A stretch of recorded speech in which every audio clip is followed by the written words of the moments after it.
You want to be financially free, but you feel like life is getting in the way. So here's an important question. When was the last time you went through your bank account or your credit card statements and reviewed all the things that you have been spending money on? Hello, my name is Rohit Das. I started my career 15 years ago on a $300 a month salary and no savings. Over the last decade, I've been investing in and building corporate ventures. The salary from my job allowed me to advance on my journey to financial freedom. This channel is all about ensuring that your journey to financial freedom can become more predictable and efficient, regardless of where you're starting from or what parts of your journey you have figured out. And today, we're diving into the first crucial step in your financial freedom journey: facing your finances. If the thought of looking at your bank statement makes you break out in cold sweat, you're not alone. A 2023 study by the Financial Health Network found that only 31% of Americans are financially healthy. If you feel like you are not one of those, we're here to try and change that. And in order to do that, we're going to break down this journey into a framework that I call CAP: collect, assess, and plan. The CAP framework is something I came up with for my own personal use. The goal was to help me be more structured in my approach. So I hope you find it as useful as I do. Okay, so let's start with collect. The first step to understanding your financial landscape is to gather your financial documents. I know it might sound boring, but it's crucial. So, commit to yourself that the next time you have a free day, you'll gather all your recent financial information: bank statements, credit card statements, loan documents, and any other source of income or expenses. This will take most of you between 30 minutes or an hour, but it's totally worth it. Organize these documents either digitally or in a personal folder. This comprehensive view will help you understand your income sources and spending patterns. If you've collected this information, congratulations. If not, save or bookmark this video so that you can come back and play it again when you have all the information handy. Now, let's move to the assess part of our CAP framework. Firstly, identify all your income sources. List down your primary income, any side hustle earnings, or any other monthly income like dividend payouts. What's important is that you write down how much you received from each of those sources in the most recent full month.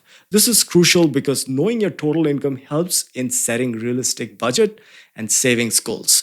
Consider your income as the fuel for your financial journey so that you can keep moving forward. Next, let's identify your expenses. We'll keep this really simple and break it down based on how you typically spend money. First is credit cards. So note down the total of new transactions from last month and make sure to include all your credit card statements. So if you have 3 credit cards where you spent 100, 200, and 250 on each, add them up. Your total expense was 550 in this example.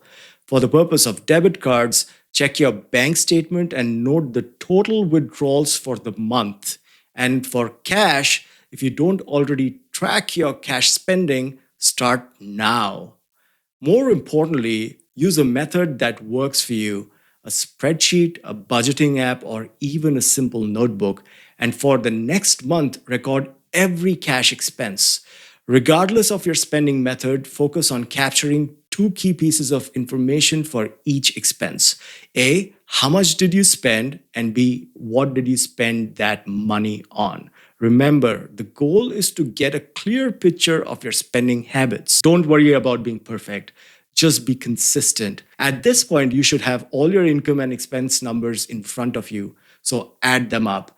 And you see 3 possible scenarios: your income is greater than expenses, your expenses are greater than income, or they're exactly equal. If your income exceeds expenses, congratulations.